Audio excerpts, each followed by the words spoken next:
La semaine de 4 jours, payé 5. Est-ce que ça vous dit? Bonjour Laurent de Clergerie. Bonjour, Bonjour. vous êtes le fondateur d'une société d'informatique. Vous avez 1000 salariés et vous les avez fait passer aux 32 heures, les 4 jours, payé 5. Pourquoi et est-ce que ça marche? Alors l'idée n'était pas de les faire passer à 32 heures, mais surtout de les faire passer à 4 jours, et je suis passé à 32 heures pour que ce soit supportable par jour. L'idée derrière, c'était de dire, ils vont avoir un jour de libre dans la semaine qui va leur permettre de leur enlever une pression qu'on a aujourd'hui au travail, parce on entend souvent les gens dire, je passe ma journée ma vie au travail, Ouais. parce qu'on part le matin au travail, on rentre le soir, on s'occupe des enfants, de manger, etc. Et on n'a pas l'impression de finir la journée avant 21 heures. La semaine défile. On arrive le week-end et on fait tout ce qu'on n'a pas eu le temps de faire la semaine. Et en fait, l'idée de ce jour, c'est de leur donner la possibilité de faire tout ce qu'ils n'ont pas le temps de faire ce jour-là et d'avoir un vrai week-end. Et du coup, d'être reposés et d'avoir une vraie semaine au travail. Donc ils ont une semaine de 4 jours au travail, ils ont un week-end de 3 jours comme s'ils faisaient le pont toutes les semaines. Mais ça veut dire quoi, Laurent de la Clergerie? Du point de vue des salariés, j'ai bien compris l'intérêt. De votre point de vue, à vous, patron, c'est plutôt iconoclaste. Alors, ils n'ont pas toujours un week-end de 3 jours parce que la société doit fonctionner 5 jours. Donc, en fait, ils ont un jour dans la semaine qui se répartissent entre eux. C'est pas Pour systématiquement arriver le à faire vendredi. fonctionner Non. D'accord. Non, il faut que la boîte tourne normalement dans un monde économique normal. Mais l'intérêt pour moi, en fait, c'était le pari que j'avais derrière, c'est qu'ils allaient toujours travailler autant en étant plus reposés et plus efficaces.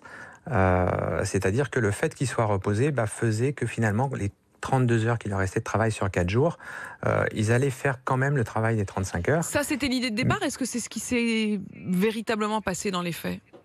Alors, dans l'idée de départ, je pensais même que je devrais embaucher. Dans les faits, ça s'est tellement bien passé que je n'ai même pas eu besoin d'embaucher, 2-3 personnes, c'est-à-dire rien du tout par rapport à la société. Parce que réellement, ils font le travail qu'ils faisaient avant, ils sont heureux à la fin de la semaine, ils ont le sourire tous les jours, et ils forcent pas. Alors, finalement, oui, ça a très bien marché.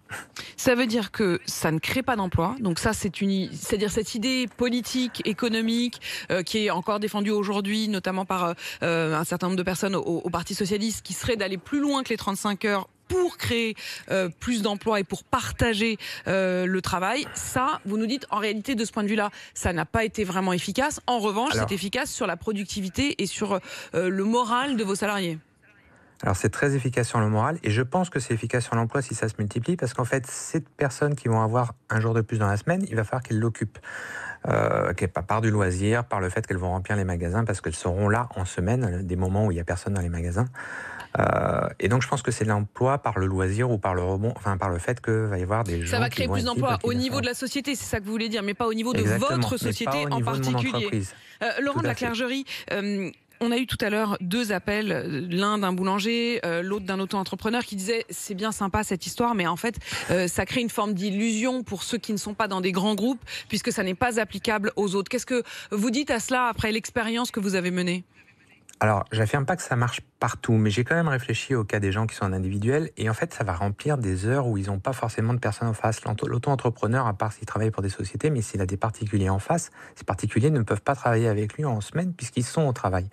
Et là, en fait, on va créer cette possibilité d'avoir plus de travail puisqu'on aura des gens libres, des gens qui n'ont pas de travail pendant ce temps-là en face, et de les accompagner dans ces moments-là.